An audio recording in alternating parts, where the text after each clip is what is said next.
Baik, assalamualaikum warahmatullahi wabarakatuh. Waalaikumsalam warahmatullahi wabarakatuh. Baik, selamat pagi napasnya. Pagi, Pak. Kita akan melanjutkan materi minggu kemarin yang terkait dengan dosa besar. Minggu kemarin kan kita sudah membahas beberapa yang perbuatan yang termasuk dosa besar. Pada minggu ini kita akan lanjutkan materi terkait dengan dosa besar. Yang pertama itu tentang meninggalkan sholat. Sebelum kita masuk ke dalam materi dosa besar mengenai meninggalkan sholat, apa yang ingin tanya dulu? Apakah Anda semua tahu tentang apa itu sholat? Untuk itu Bapak minta untuk Anda mengeluarkan pendapatnya tentang apa itu sholat. Mungkin dari Bapak silahkan. Baik, kepada siapa? Silakan. Menurut saya sholat itu adalah ibadah yang wajib dilaksanakan oleh umat Islam.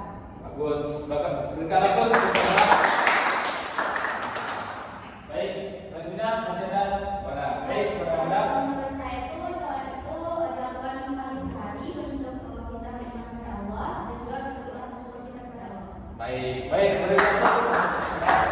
Masih ada yang ingin memberikan pendapatnya tentang sholat? Baik, bagus jawaban dari Anda tadi. Sholat merupakan rangkaian ibadah yang dilakukan yang sebagaimana tadi itu 5 waktu, yaitu subuh, siang, sore, malam dan malam raya. Baik, sholat adalah rangkaian ibadah yang dilakukan yang dimulai dari takbiratul ihram dan diakhiri dengan salam. Baik, kita masuk kepada materi yaitu meninggalkan sholat. Yang pertama itu kedudukan sholat. Mungkin ada apa yang membantu baca hadisnya? Baik, kepada jemaah. Bunyian Islam ala khamsi syahadati alla ilaha illallah wa anna Muhammadar Rasulullah wa iqamis shalah wa ita'iz zakat wal haji wa shaumi Ramadan. Baik, yang artinya itu Islam dibangun atas 5 perkara. Yang pertama itu bersaksi bahwa tidak ada Tuhan yang berhak disembah selain Allah dan bahwa Nabi Muhammad adalah Rasulullah. Yang kedua itu mendirikan sholat terkait dengan materi kita pada hari ini. Yang ketiga itu menunaikan zakat, haji dan puasa di bulan Ramadan. Baik, berarti sholat itu nomor 2. Yang pertama berarti orang-orang yang tidak meninggalkan sholat tidak masuk kepada Islam. Baik, selanjutnya itu dampak-dampak meninggalkan sholat. Yang pertama itu menyebabkan kesesatan. Anda semua, sholat merupakan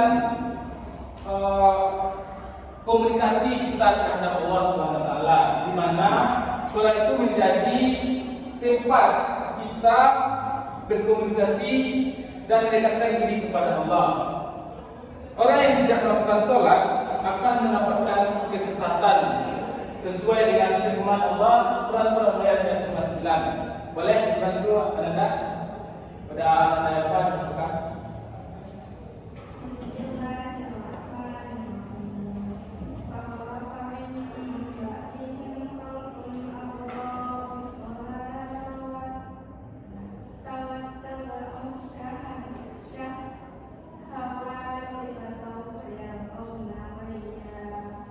Terima kasih. Yang artinya itu kemudian datanglah setelah mereka generasi pengganti yang mengabaikan sholat dan mengikuti hawa nafsu, mereka kekal dan tersesat. Ayat ini menegaskan bahwa orang-orang yang meninggalkan sholat karena hawa nafsunya, Allah telah akan membuat mereka tersesat dan memasukkan mereka ke dalam api neraka.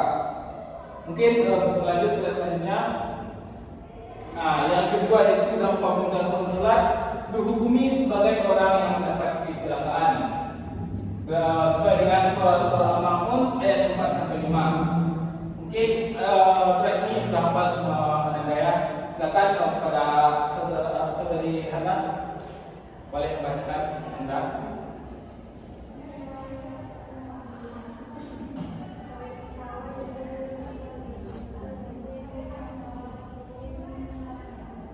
Bagus.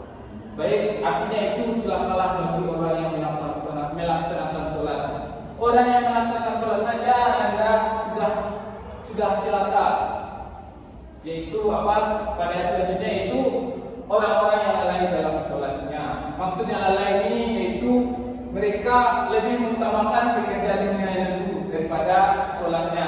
Padahal sholat itu merupakan kewajiban kita. Allah telah banyak menjanjikan dalam banyak surah itu orang yang melakukan sholat tepat waktu mendapatkan ketenangan. Jadi anda semua anda kan sudah kelas 11 ya.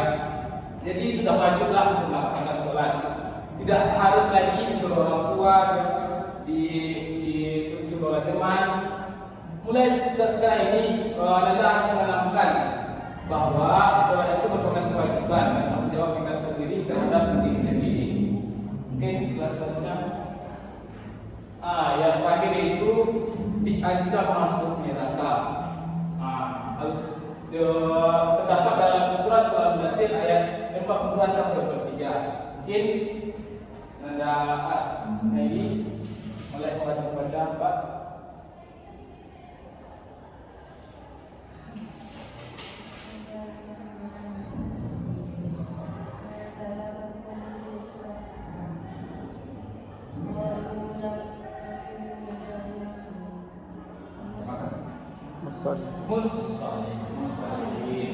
Baik, terima kasih kepada Sendiri. Yang artinya itu apa yang menyebabkan kamu masuk ke dalam neraka sakar? Mereka menjawab, dahulu kami tidak termasuk orang-orang yang melaksanakan sholat. Anda semua, zaman sekarang kan banyak orang yang tidak terlalu penting dengan sholat. Mereka mengharamkan babi, minum keras. Padahal ada yang dosa lebih besar itu meninggalkan sholat. Mereka banyak sekarang ini lihat dari kalangan pelajar atau masyarakat banyak yang terlalu meringankan tentang melaksanakan sholat ini. Padahal meninggalkan sholat ini merupakan suatu dosa besar yang dapat mengakibatkan kita masuk ke neraka, yaitu neraka sakar. Baik, kita lanjut ke materi selanjutnya yaitu memakan harta anak yatim. Dan sebentar sini ada yang yatim? Ya. Mungkin pernah dimakan hartanya oleh orang? Tidak. Baik, larangan memakan harta anak yatim.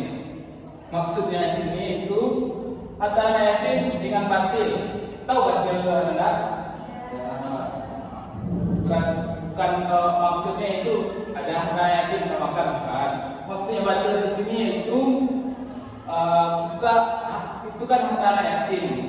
Kita makan seenak-enak kita tanpa ada unsur selain, misalnya ada orang tua angkatnya memakan hartanya demi kelangsungan hidup dan menghidupi anak yatim itu boleh. Tapi yang batil ini pokoknya ada harta anak yatim tinggal orang tuanya kita makan seenak-enak untuk kepentingan pribadi kita tanpa mendapat keuntungan pada anak yatim. Itu tidak boleh. Apalagi ada teman-teman kita sini kan yang anak yatim kita palak atau kita minta uangnya, itu tidak boleh.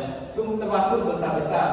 Sesuai dengan firman Allah dalam surat Al-Isra ayat 24 yang bunyi wala taqrabu malal yatim illa billati ya ahsanu hatta yablugha asyaddahu wa awfu bil ahdi inna la'ahdu kana muslah. Yang artinya, dan janganlah kamu mendekati harta anak yatim kecuali dengan cara yang lebih baik atau bermanfaat sampai dia dewasa dan penuhi janji sesungguhnya janji itu pasti diminta pertanggungjawabannya.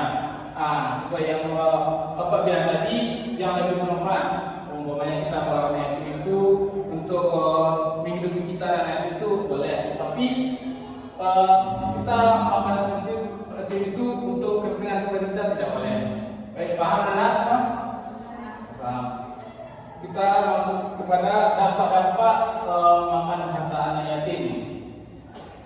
Yang pertama itu diancam Allah masuk neraka. Memakan harta anak yatim merupakan dosa besar yang diancam Allah masuk neraka. Bagaimana ya? Anak yatim ini kan sudah tidak memiliki ayah, yang dimana ayah itulah sumber mencari rezeki untuk keluarga. Mungkin anak yatim ini butuh kasih sayang. Seharusnya kita akan memberikan dana, bukan malah memakan hartanya. Sesuai dengan firman Allah dalam surat An-Nisa ayat 10. Mungkin baik bantu Anda lihat. Bismillahirrahmanirrahim. Innal ladzina ya'kuluna amwalal yatama zulman innama ya'kuluna fi butunihim naran wa sayaslawna sa'ira. Baik, terima kasih. Yang artinya sesungguhnya orang-orang yang mengatakan itu secara zalim. Sebenarnya mereka itu melalui api sepenuh perutnya dan mereka akan masuk dalam api yang menyala-nyala atau neraka. Jadi kita makan harta yatim sama artinya kita makan api neraka. Itu maksudnya Anda. Jadi jangan sekali-kali Anda berniat untuk memakan harta yatim atau mengganggu teman yang sudah yatim. Kita minta uangnya untuk kepentingan kita, jangan ya. Baik. Selanjutnya itu tergolong oleh orang yang melakukan dosa besar. Sebenarnya kita itu memakan harta yatim merupakan dosa besar yang harus dihindari dan banyak kecamannya baik dalam Al-Quran maupun dalam hadis. Ini termasuk dalam hadis Bukhari. Ya, kalau panjangnya kita baca ya. Dari Abu Hurairah dari Muhammad SAW sabda, jauhilah tuduhan dosa yang membinasakan. Mereka para sahabat bertanya, wahai Rasulullah, apakah itu dosa besar? Beliau Rasulullah SAW menjawab, syirik kepada Allah, membunuh jiwa yang Allah haramkan kecuali dengan hak, memakan riba, memakan harta yatim, berpaling dari perang, menurut camuk, menurut zina, terhadap wanita-wanita mereka yang menjaga kehormatan yang beriman dan bersih dari zina. Jadi dosa memakan harta yatim itu sama dengan syirik kepada Allah, membunuh jiwa yang diharamkan, memakan riba. Mungkin kita tahu kan syirik itu dosa besar. Padahal memakan dosa besar itu sama hukumnya dengan syirik.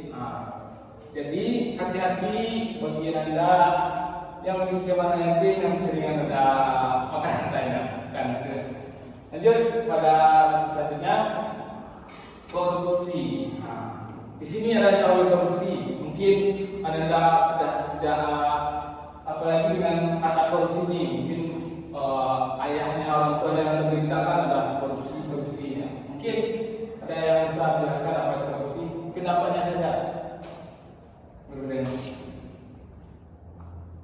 Sebagai tawaran Anda saja kan Anda sedang menonton TV, kan ada tuh berita mengenai korupsi, betul-betul korupsi. Itu apa korupsi itu sebenarnya? Kata rakyat boleh. Maka ada apa yang menurutnya apa itu korupsi? Makan orang rakyat. Bukan berarti makan hak, bukan hak yang bukan. Tidak ada lain yang coba korupsi. Sampai Saya terus itu mengambil hak orang lain, tapi secara diam-diam. Secara diam bagus. Boleh terus kepada anak. Korupsi berasal dari Latin, bahasa Inggrisnya. Kata kerjanya korup yang bermaksud busuk, rusak, membalikkan atau mengunyah sesuai dengan yang diberi yang dikatakan Anda tadi, yaitu memakan harta yang bukan milik dia secara sembunyi-sembunyi yang biasanya yang dilakukan oleh politikus, pegawai kan, di mana waktu kita dari bentar lagi ya Pak menerangkan sedikit tentang korupsi. Yang pertama tadi, orang yang melakukan korupsi itu secara diam-diam, yang biasanya dilakukan oleh orang besar.